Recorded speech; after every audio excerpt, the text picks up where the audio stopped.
മികച്ച പിന്നണി ഗായിക പെൺ. മികച്ച പിന്നണി ഗായിക പെൺ ആൻ ആമി. ഗാനം തിങ്കൾ പൂവിൽ ഇതളവൾ.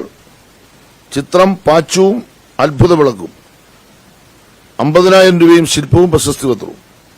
ഇമ്പമേറിയ ആലാപന ശൈലിയിലൂടെ സിനിമയുടെ കഥാസന്ദർഭത്തെ സംഗീതാത്മകമായ അനുഭവമാക്കിയ മികവിന്.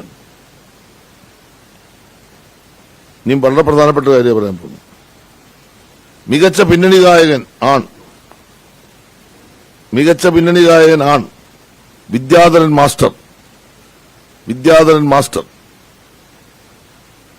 പതിരാണെന്നോർത്തൊരു കനവിൽ എന്ന ഗാനത്തിനാണ് അവാർഡ്. ചിത്രം ജനനം 1947. പ്രണയം തുടരുന്നു.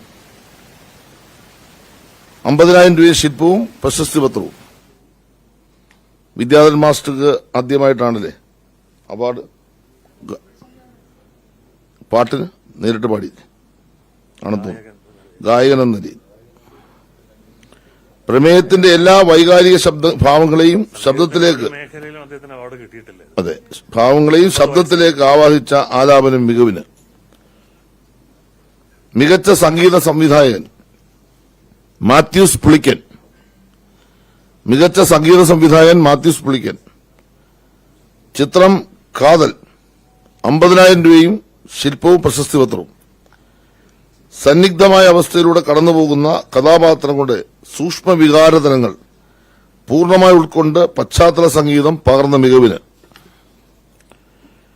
മികച്ച സംഗീത സംവിധായകൻ ജസ്റ്റിൻ വർഗീസ്.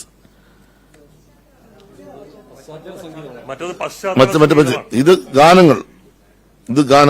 ജസ്റ്റിൻ വർഗീസ്. ഗാനം ചെന്താമരപ്പൂവിൻ. ചിത്രം ചാവേർ. 50,000 രൂപ ശില്പവും പ്രശസ്തി പത്രവും. പൈതൃക സംഗീതത്തെ പുതിയ കാലത്തിന്റെ സൗന്ദര്യ സങ്കല്പങ്ങളോട് സന്നിവേശിപ്പിച്ച സംഗീത സംവിധാന മികവിന്. വായിക്കാം. ഞാൻ ഒന്നുകൂടെ ആദ്യത്തെ വായിക്കാം. മികച്ച സംഗീത സംവിധായകൻ പശ്ചാത്തല സംഗീതം. നിങ്ങൾ മീഡിയ ആയതുകൊണ്ട് നല്ലപോലെ അറിവുള്ളവരായതുകൊണ്ട് ഞാൻ ആ ഭാഗം വായിക്കാതെ വിട്ടുപോയതാണ്.